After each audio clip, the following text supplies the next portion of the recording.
Hi ಎಲ್ರಿಗೂ ನಮಸ್ಕಾರ. ಇವತ್ತಿನ ವಿಡಿಯೋದಲ್ಲಿ ಸ್ಪೆಷಲ್ಲಾಗಿ ಪುದೀನ ಪಲಾವ್ನ ಯಾವ ರೀತಿ ಮಾಡೋದು ಅಂತ ನೋಡೋಣ. ತುಂಬಾ ಸಖತ್ತಾಗಿರುತ್ತೆ ಅಂತಲೇ ಹೇಳ್ಬೋದು. ಮಕ್ಕಳ ಲಂಚ್ ಬಾಕ್ಸ್ಗಾಗಲಿ ಅಥವಾ ಬೆಳಗ್ಗೆ ದಿಢೀರಾಗಿ ಆರೋಗ್ಯಕರವಾದಂತಹ ಬ್ರೇಕ್ಫಾಸ್ಟ್ ಮಾಡ್ಕೋಬೇಕು ಅಂದಾಗ ಈ ರೀತಿ ಒಂದು ಸಲ ಪಲಾವ್ನ ಟ್ರೈ ಮಾಡಿ ನೋಡಿ, ಸಖತ್ತಾಗಿರುತ್ತೆ ಅಂತಲೇ ಹೇಳ್ಬೋದು. ಪ್ಲೈನಾಗಿ ಮಾಡ್ಕೊಳ್ಬೋದು. ಇದಕ್ಕೆ ಯಾವುದೇ ರೀತಿ ತರಕಾರಿನೆಲ್ಲ ಆ್ಯಡ್ ಮಾಡಿಲ್ಲ. ಬೇಕಂದರೆ ನೀವು ಸೇರಿಸ್ಕೊಳ್ಬೋದು. ಮೊದಲಿಗೆ ನಾನಿಲ್ಲಿ ಒಂದು ಮಿಕ್ಸಿ ಜಾರಿಗೆ ಖಾರಕ್ಕೆ ಎಷ್ಟು ಬೇಕೋ ಅಷ್ಟು ಹಸಿಮೆಣಸಿನ್ಕಾಯಿ, ಶುಂಠಿ, ಬೆಳ್ಳುಳ್ಳಿ, ಹಾಗೆಯೇ ಸ್ವಲ್ಪ ಕರಿಬೇವಿನ ಸೊಪ್ಪು, ಒಂದು ಕಟ್ ಆಗುವಷ್ಟು ನಾನಿಲ್ಲಿ ಪುದೀನ ಸೊಪ್ಪನ್ನು ಚೆನ್ನಾಗಿ ಬಿಡಿಸಿ ತೊಳೆದು ಸೇರಿಸ್ಕೊಳ್ತಾ ಇದ್ದೀನಿ. ಹಾಗೆ ಒಂದು ಮುಷ್ಟಿ ಆಗುವಷ್ಟು ನಾನಿಲ್ಲಿ ಕೊತ್ತಂಬರಿ ಸೊಪ್ಪು, ಹಾಗೆಯೇ ಒಂದರಿಂದ ಒಂದೂವರೆ ಚಮಚ ಆಗುವಷ್ಟು ದೊಡ್ಡ ಚಮಚದಲ್ಲಿ ತೆಂಗಿನಕಾಯಿ ತುರಿನ ಸೇರಿಸ್ಕೊಂಡು, ಹಾಗೆ ಸ್ವಲ್ಪ ನೀರನ್ನು ಸೇರಿಸ್ಕೊಂಡು ಈ ರೀತಿ ಚೆನ್ನಾಗಿ ರುಬ್ಬಿ ರೆಡಿ ಮಾಡ್ಕೋಬೇಕು ಪೇಸ್ಟ್ ರೀತಿಯಲ್ಲಿ. ನಂತರ ಸ್ಟವ್ನ ಆನ್ ಮಾಡಿ ಕುಕ್ಕರ್ನ ಇಟ್ಕೊಂಡು ಕುಕ್ಕರ್ ಸ್ವಲ್ಪ ಬಿಸಿಯಾದ ನಂತರ ಒಂದು 2-3 ಚಮಚ ಎಣ್ಣೆನ ಸೇರಿಸ್ಕೊಂಡು ಇದಕ್ಕೆ ಪಲಾವ್ ಸ್ಪೈಸಸ್ನ ಸೇರಿಸ್ಕೊಳ್ಬೇಕು. ಹಾಗೆಯೇ ಪಲಾವ್ ಎಲೆ ಎಲ್ಲದನ್ನು ಸೇರಿಸ್ಕೊಂಡು ಒಂದು ಈರುಳ್ಳಿನ ಕಟ್ ಮಾಡಿ ಇಟ್ಕೊಂಡಿದ್ದೆ. ಕಟ್ ಮಾಡಿರುವಂತಹ ಈರುಳ್ಳಿನೂ ಕೂಡ ಸೇರಿಸ್ಕೊಂಡು ಇದನ್ನು ಚೆನ್ನಾಗಿ ಫ್ರೈ ಮಾಡ್ಕೋಬೇಕು, ಸ್ವಲ್ಪ ಹೊಂಬಣ್ಣ ಬರೋವರೆಗೂ. ಅದಾದ ನಂತರ ಸ್ವಲ್ಪ ಹಸಿ ಬಟಾಣಿನ ಸೇರಿಸ್ಕೊಳ್ತಾ ಇದ್ದೀನಿ.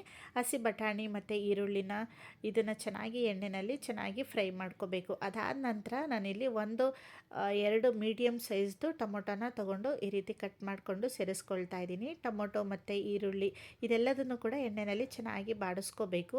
ಆ ಬಾಡಿಸೋ ಟೈಮಲ್ಲೇ ಅದಕ್ಕೆ ಸ್ವಲ್ಪ ಒಂದು 1/4 ಚಮಚ ಆಗುವಷ್ಟು ಅರಿಶಿನದ ಪುಡಿ, ರುಚಿಗೆ ಎಷ್ಟು ಬೇಕೋ ಅಷ್ಟು ಉಪ್ಪನ್ನು ಸೇರಿಸ್ಕೊಂಡು ಈ ರೀತಿ ಚೆನ್ನಾಗಿ ಬಾಡಿಸ್ಕೋಬೇಕು ಎಣ್ಣೆಯಲ್ಲಿ.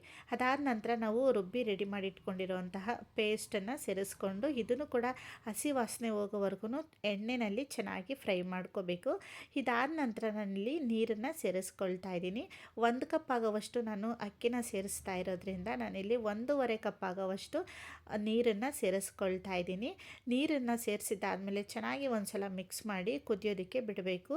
ಈ ಕುದಿಯೋ ಟೈಮಲ್ಲಿ ತೊಳೆದಿಟ್ಕೊಂಡಿರುವಂತಹ ಅಕ್ಕಿನ ಸೇರಿಸ್ಕೊಂಡು ಚೆನ್ನಾಗಿ ಒಂದು ಸಲ ಮಿಕ್ಸ್ ಮಾಡಿಕೊಂಡು ಸ್ವಲ್ಪ ನಿಂಬೆಹಣ್ಣಿನ ಹುಳಿನ ಸೇರಿಸ್ಕೊಂಡು ಮತ್ತೆ ಒಂದು ಸಲ ಚೆನ್ನಾಗಿ ಮಿಕ್ಸ್ ಮಾಡಿಕೊಂಡು ಕುಕ್ಕರ್ ಲಿಡ್ನ ಕ್ಲೋಸ್ ಮಾಡಿ, ಅದು ಕುದಿಯೋ ಟೈಮಲ್ಲಿ ಕುಕ್ಕರ್ ಲಿಡ್ನ ಕ್ಲೋಸ್ ಮಾಡಿ ಒಂದು 2 ವಿಸಿಲ್ ಬರೆಸ್ಕೊಂಡ್ರೆ ನಮಗೆ ಸಖತ್ ಟೇಸ್ಟಿಯಾಗಿರುವಂತಹ ಪುದೀನ ರೈಸ್ ಅಥವಾ ಪುದೀನ ಪಲಾವು ರೆಡಿಯಾಗಿ ಹೋಗ್ಬಿಡುತ್ತೆ.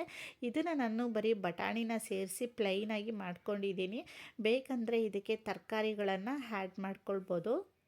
ಮನೇಲಿ ಪುದೀನ ಸೊಪ್ಪನ್ನು ತಂದಿರ್ತೀರ, ಹಾಗೆಯೇ ವೇಸ್ಟಾಗಿ ಬಿಸಾಕೋದಕ್ಕಿಂತ ಈ ರೀತಿ ಪುದೀನ ಪಲಾವ್ ರೈಸ್ನ ಮಾಡ್ಕೊಂಡು ನೋಡಿ, ಸಕ್ಕತ್ತಾಗಿರುತ್ತೆ ಟೇಸ್ಟ್ ಮಾತ್ರ ಅಂತಲೇ ಹೇಳ್ಬೋದು. ಹಾಗೆಯೇ ಬೆಳಿಗ್ಗೆ ಟೈಮಲ್ಲಿ ಗಡಿಬಿಡಿಯಲ್ಲಿದ್ದಾಗ ಈ ರೀತಿ ಬೇಗನೆ ಮಾಡ್ಕೊಳ್ಬೋದು.